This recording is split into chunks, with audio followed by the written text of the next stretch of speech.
Good morning guys. Kakagising ko lang. Ngayon is 7 o'clock. Gising ko lang. Ako.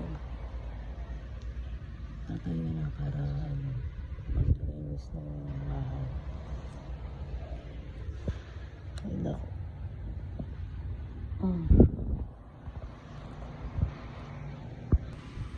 Ayan yung mga anak ko.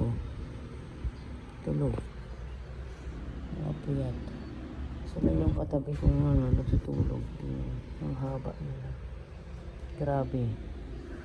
Ang haba nila. Tapos ako kakapiranggot lang yung media ko.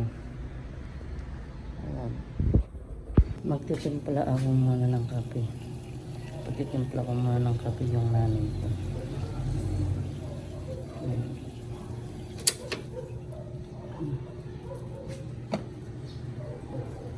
Wala silang dito, walang yung thermos. Tapos kung magkipetel naman ako, kailangan ko pang umakyat sa taas. Yan, kailangan natin pagtimplahan ng kape yung nanay ko dahil madaling araw na sigay. Ito yung nanay ko. Nay, kape mo na alangkay.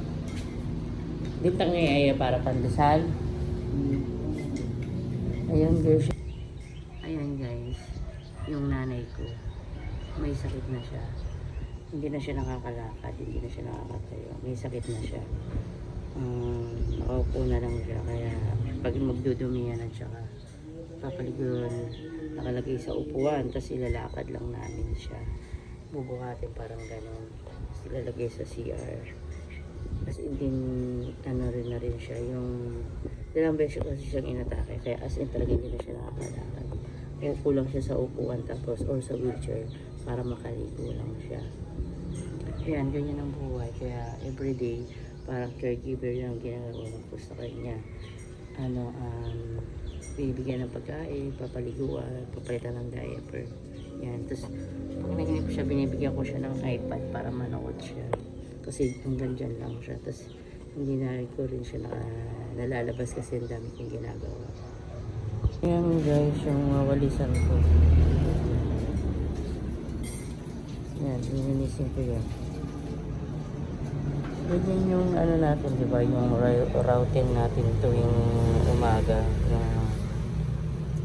magwawalis pa. Ganyan yung ginagawa natin sa ulo. Madaming kalat. Hanggang sa kalsada yan, mga walisan ko doon. Everyday routine natin yan.